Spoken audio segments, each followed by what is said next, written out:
no nada más me dice cuáles son, sino dónde están. Por ejemplo, el primero de ellos está en el segundo semestre, en el quinto bloque, y es el segundo de arriba para abajo. ¿Sí? Entonces, es un control que me permite identificar de manera rápida las relaciones de servicio que mantiene un contenido con otros dentro de la estructura del currículum.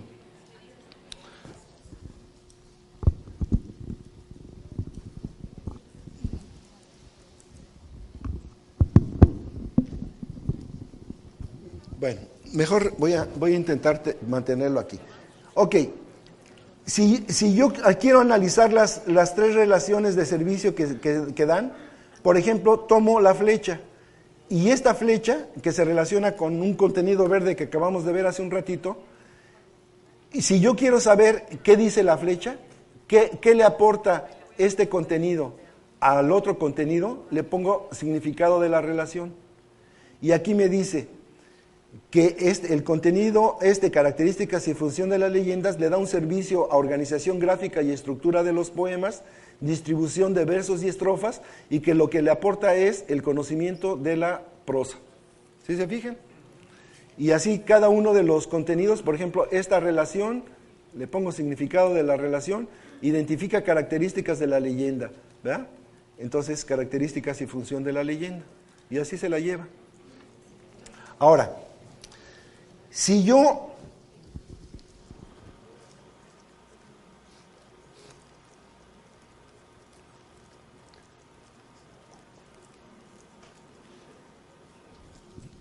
soy profesor o profesora de quinto grado, a mí no me interesa ver toda la retícula, ¿se fijan? Nada más me interesa ver mi grado y ver cómo se relacionan los contenidos dentro del quinto grado, que es lo que me interesa a mí. Entonces, aquí hay un control que se llama grado educativo. Y aquí están mostrados todos los grados educativos. Si yo desactivo esto y voy desactivando todos los grados y nada más me quedo con el quinto grado, en la retícula empieza a procesar y ya me quitó todos los grados previos y todos los grados posteriores.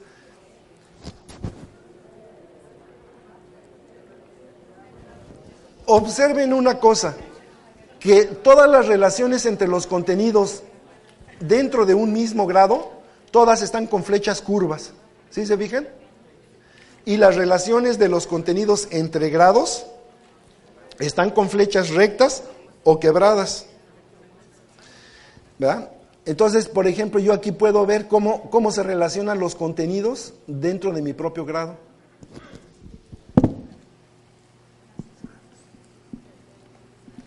¿Se acuerdan que habíamos visto Recibía 5 servicios y daba 3, y ahora nada más se ve que recibe 2 y da 1, pero son contenidos dentro de ese grado.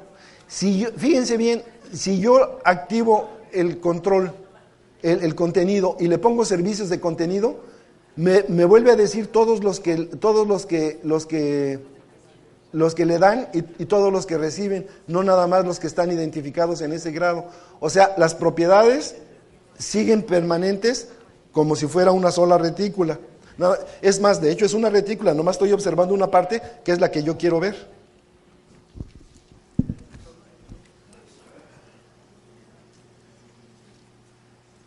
Pero vamos a suponer que yo soy profesor de quinto grado, pero estoy empezando mi curso. Y si estoy empezando mi curso, no nada más quiero ver lo que está en mi grado, sino también quiero ver cómo se relaciona con el grado anterior, ¿verdad? Porque, por ejemplo, quiero hacer evaluación diagnóstica para ver si mis alumnos dominan los contenidos previos, en particular aquellos que le dan servicio a los contenidos de mi grado. Y miren, aquí ya aparecen el cuarto grado y el quinto grado, y empieza a ver las relaciones que dan los contenidos del cuarto a contenidos del quinto. ¿Se fijan? Con eso yo puedo armar mi estrategia didáctica y puedo armar evaluaciones diagnósticas o evaluaciones formativas o lo que se quiera, ¿verdad? O sea, esto está ilustrando por qué ¿por qué no nada más sirve para identificar los contenidos importantes a evaluar en pruebas de gran escala como enlace o escale, sino también se le vio que tiene un valor importante para los profesores, ¿cierto? Bueno,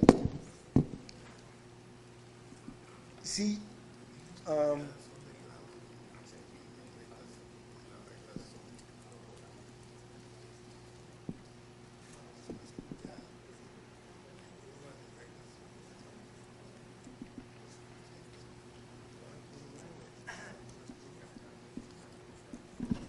Una parte que me indica por qué es importante un contenido es, obviamente, las relaciones de servicio. Si un contenido da muchas relaciones de servicio a otros contenidos, pues es muy importante. ¿Por qué?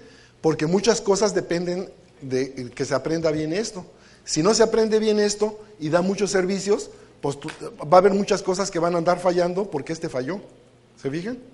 Entonces, por eso se ve que es más importante un contenido porque da muchos servicios a otros contenidos. Pero un contenido también puede recibir muchos servicios de contenido. Y si un contenido recibe muchos servicios, también es muy importante. Pero en este caso su importancia es diferente. En este caso su importancia es muy importante porque sintetiza muchas cosas. Quiere decir que es un contenido muy complejo. Los contenidos complejos son los que reciben muchas flechas. ¿Por qué? Porque tienen que integrar todo eso. Por ejemplo, la división es muy importante, pero también es muy compleja. ¿Por qué es muy compleja la división? Porque para poder dividir, antes tuvo que haber sabido sumar, restar, multiplicar, saber lo que es la adición, lo que es la sustracción, la suma abreviada, etcétera, etcétera. Tiene que saber cosas y saber hacer cosas. Y todas ellas se integran en la división, ¿verdad? Y si cualquiera de ellas falla, pues va a andar fallando la división. Pero en este caso, la importancia es que es un contenido complejo, un contenido que integra, apela a los aspectos más complejos del pensamiento, ¿sí? Ese tipo de contenido. Entonces, esa es una razón o una manera de saber por qué es importante un contenido, por qué está marcado en amarillo. Pero vean otra cosa que se nos ocurrió. Este tipo de decisiones, junto con otras decisiones, que ahorita vamos a ver cuáles son, también pueden determinar que un contenido sea más importante que otro. Por ejemplo, ¿cuál es la gran política de la reforma de la Riera? ¿Cuál es la gran política que prevalece a lo largo de todo el Acuerdo 592? ¿Qué es lo importante en el currículum? ¿Los qué? Los aprendizajes esperados. Los aprendizajes esperados es la médula de la RIA, ¿no? Entonces, algo que me puede servir para determinar en qué medida un contenido es importante es en qué medida contribuye al logro de los aprendizajes esperados. ¿Sí se fijan? Ahora, todas estas operaciones son operaciones de juicios y los juicios son subjetivos. Siempre hay un sujeto que dice esto es más importante que esto contribuye más que esto al logro de los aprendizajes esperados, ¿cierto? Entonces, claro, una manera de reducir la subjetividad es no hacer que una persona tome esas decisiones, sino que sea un cuerpo colegiado. Y si el cuerpo colegiado están participando gentes de naturaleza diversa, por ejemplo, profesores en servicio, pues sí tienen que considerar, ellos son los que operan el currículum. ¿Deben de participar los ATPs? Pues sí, ¿verdad? Porque los ATPs son los que acompañan a los profesores, ¿no? Para hacer eso. ¿Deben participar los jefes de enseñanza? Pues claro, porque también son líderes académicos y no sé qué. ¿Deben participar los directores? También, porque los directores son los responsables de la operación del currículum en las escuelas. ¿Deben participar? ¿Ah? Entonces, deben de participar muchas gentes en tomar esa decisión. El comité que formamos es un comité de esos. Son como 40 personas que participaron en la toma de decisiones y todos con reconocimiento, porque ese fue el requisito para estar en el comité, reconocimiento pleno de su trabajo. Bueno, y ahora los de currículum también no están convalidando esto, ¿verdad? Entonces, son juicios humanos. Sin embargo, los juicios humanos, la manera de reducir la subjetividad es hacer juicios o acuerdos intersubjetivos. ¿verdad? Si entre muchos y además especialistas en varias cosas tomamos la decisión, es una mejor decisión. Bueno, todas esas, una manera de sintetizar todos esos juicios sobre en qué medida contribuye a los aprendizajes esperados, en qué medida da o recibe servicios, en qué medida es, etcétera, etcétera. Todo eso se sintetizó en un índice cuantitativo que resume los juicios cualitativos adoptados. Y con eso creamos un índice de densidad académica. ¿Qué tanta densidad tiene un contenido? ¿Qué tanta densidad académica? Y esa densidad está asociada a una serie de decisiones. Vamos a verla. Entonces, si tomo este contenido, el que hemos estado viendo, y le pongo índice de densidad académica, miren lo que me sale. Me sale que el contenido, características y función de la leyenda tiene un índice de 0.70, vale 0.70. Habrá otro contenido, todos los contenidos tienen un índice, pero este tiene 0.70. Y este 0.70 es una síntesis de varias decisiones que se tomaron, en este caso, con base en 5 criterios. Un primer criterio es en qué medida contribuye el contenido al logro de los aprendizajes esperados, la gran política, ¿no? Bueno, ese es un criterio importante para decidir la relevancia de un contenido, ¿sí?